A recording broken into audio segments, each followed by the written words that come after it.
From bankruptcy to big investment, Detroit in 2020 has a lot going on. Announcements that Ford is investing in the old train station, the new bridge to Canada under construction, GM to transform the Hamtramck plant into an electric car manufacturing center, and FCA with the new Jefferson North Assembly plant. In the past 10 years, new restaurants have opened quickly, and shops fill storefronts along Woodward and downtown. There's new housing in Midtown, investment in skilled trades programs, a lower unemployment rate. But serious issues remain. The population isn't growing. Education in city schools is slow to improve. The poverty level, while dropping, is still higher than in other big cities. Detroit has more renters than homeowners, and the city is still straightening out its system of assessing property taxes while the list of blighted properties to be demoed grows. Reliable transit still elusive in the city and connecting through the suburbs, and many residents look to investment in their neighborhoods, public safety, and help for small businesses to thrive. We are just a few weeks away from the state of the city, and Mayor Mike Duggan did a one-on-one interview here with Conference Chair Dennis Archer Jr. talking about where things stand in the city right now. The General Motors announcement is still breaking news. Well, when General Motors announced in November of 2018 they were closing down the Poletown plant and all that meant to Detroiters, and they hadn't given me any advance notice, I was pretty upset. My question is, could you make what they call DHAM the site of the future? And at one point in her career, Mary Barr was actually the plant manager at the Detroit Hamtramck plant. This was not something she was doing lightly. And so over the coming days, we had a number of conversations. Mark Royce, her right hand, who's just a through and through Detroiter, they started to develop this plan. You think about what they're doing, you're talking about a plant that was built for gasoline-powered cars. To do trucks is a huge investment. To convert to all-electric vehicles, it's a $2.2 billion investment. It's building an entirely new plant. The magnitude of the change is breathtaking. They're going to make these Cruise Origins. If you haven't seen the video, go online. But basically, these are vehicles that are going to be self-driving vehicles that will be the cabs of the future. And they're going to start running the service in San Francisco even this year. It's going to be all electric trucks and SUVs. GM absolutely believes the future, and so does Ford, and so does Waymo and a number of others, that will be no gas emissions, no accidents, because you can do this. And I'm just really pleased with the fact that they changed course and they made the investment here. We often talk about inclusive development and being inclusive in these opportunities. And a lot of times when we talk about that, we're talking about jobs. But equally as important is a path to ownership and entrepreneurship. And just because it's my neighborhood, I see what's happening now on Livernois. Yeah. So now we're going from a big $2 billion industrial investment to small business in the neighborhoods. So talk about the redevelopment of Livernois. Ordinarily, you don't start out as an entrepreneur writing high rent checks in downtown and midtown.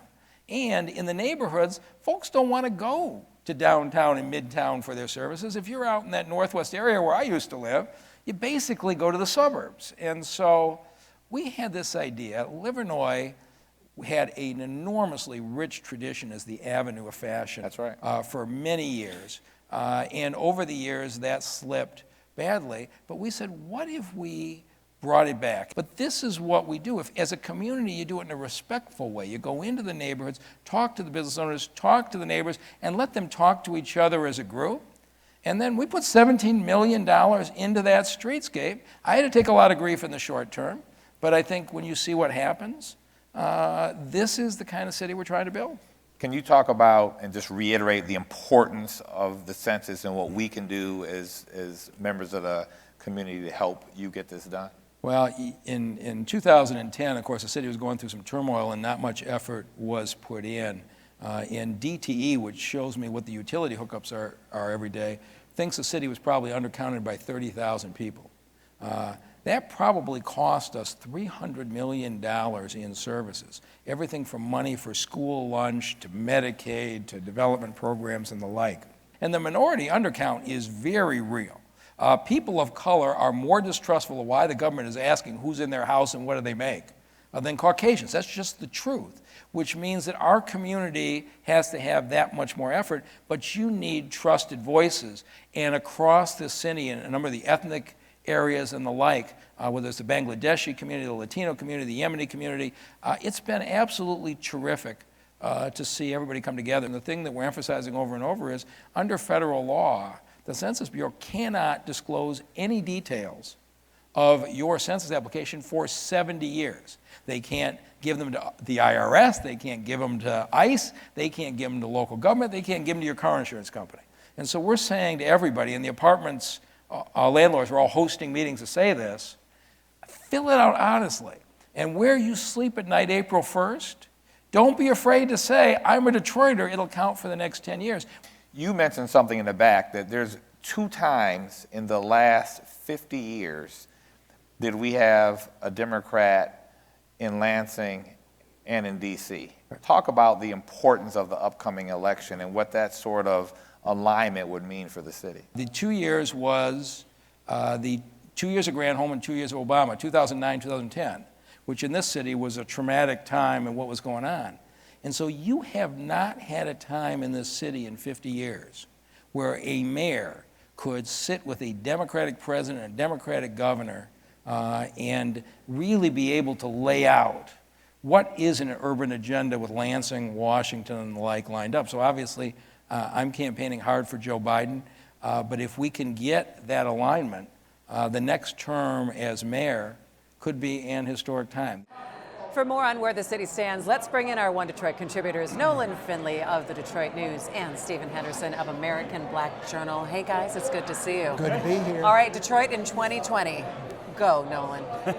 Well, I feel like, you know, Detroit, through this decade-long resurgence, if you will, has benefited from a good, strong economy nationally and a growing economy in Michigan. The question you always have about Detroit is, can it withstand a downturn? And you got to believe there's a downturn coming somewhere. You don't want to be a prophet of doom, but it's only natural to think we're going to have a slump in the economy at some point, whether it's because of a virus or because, you know, the national economy dips. Have we reached a point where we can sustain, you know, where we can get through a bad stretch? That hasn't been tested yet. It's sustained, but still get some crucial things done that need to be done, though. Yeah, well, so I went back and looked at a piece that I wrote in 2009 about Detroit in 2020. So I kind of predicting some of the things that we would have and would be dealing with. And there's some really interesting things on there that have come true, and there's other stuff that hasn't. One of the ones that didn't is the bridge, right? In 2009, we were talking about the second span across the Detroit River. The piece I wrote presumed that would be built in the middle of the decade. We aren't even, you know, I mean, they're pouring footings and stuff, but we're not that close to that. It talked about also, though, neighborhoods and how neighborhoods needed to be part of the equation when we talk about revitalization. And we've turned to that in the last few years, but it's slower than I think you would have predicted 10 years ago that things would happen. I mean, there's great stuff happening in lots of places, but there are still lots of neighborhoods that are just really struggling. It's a different dynamic with the neighborhoods. I mean, in downtown, there was a lot of pent-up demand for a downtown experience, for an urban experience. The demand for the neighborhoods still lagging. I mean, you're not getting a huge infusion of people into this region, new residents into this region, and you're not seeing a whole lot of people leaving the suburbs to go to Detroit neighborhoods. The trade-off, you know, the value proposition, still not all that great. And you also have a lot more and a lot different things that go into that. It's not just one problem to solve. You're looking at public safety. You're looking at property tax assessment. The Detroit News just did, a huge storyline on taking a look at that, and people being able to stay in their homes. That's all part of neighborhood success. And then you talk about schools. So there's still a lot of different facets when we talk about neighborhoods that goes into the success of neighborhoods. Yeah, you're talking about people and human capital that is undervalued and underinvested in our city.